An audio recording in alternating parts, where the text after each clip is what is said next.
Affaire policière, cet homme, c'est Sylvain Baudry, et s'il cache son apparence, c'est que sa vie est menacée. Il revient hanter les autorités et dit qu'il a songé littéralement au suicide. On en parle avec notre collègue Félix Séguin du bureau d'enquête, animateur du podcast Narcos Québec. Bonjour, Félix.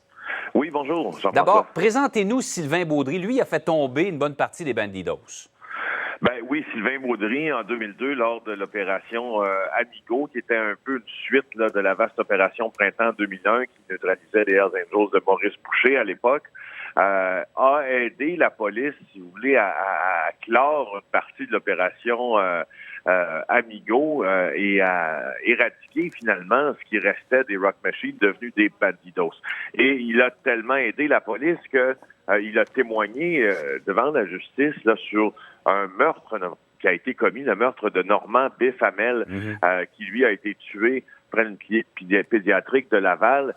Il a aidé à faire emprisonner celui qui était accusé de ce meurtre-là, Tony Duguay. Il est revenu sur sa version lors de procédures ultérieures, puis le verdict a été invalidé, mais ça a été un homme qui a été très important pendant plusieurs années pour la police, parce que c'était quoi, Sylvain Baudry? C'était un délateur, ou si vous préférez, Jean-François, un témoin repenti. Mais là, Félix, les autorités l'ont quoi? Largué? Il fait plus partie du programme de protection des témoins? Ben, c'est ce qu'il allègue depuis des années, c'est qu'il n'a pas droit à la protection policière qu'il devrait recevoir dans les circonstances.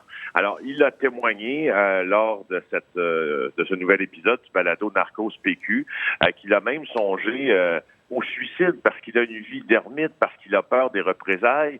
Il s'est même adressé au tribunal en mai dernier pour que le tribunal ordonne à la police de lui fournir une protection plus adéquate.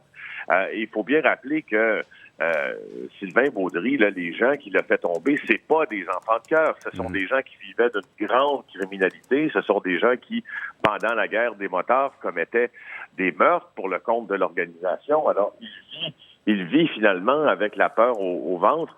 Et c'est aussi, Sylvain Baudry, quelqu'un qui, je vous dirais, là, harcèle presque les autorités policières depuis plusieurs années et qui, disons, dévoile des méthodes qui, à son avis, sont assez particulières, notamment des méthodes dans le passé qui ont été utilisées par le policier, maintenant, on le sait, Ripoux Benoît Roberge. Alors, poursuite devant les tribunaux, il veut avoir une meilleure protection. Félix Séguin, merci de nous avoir exposé tout ça ce matin. Avec plaisir.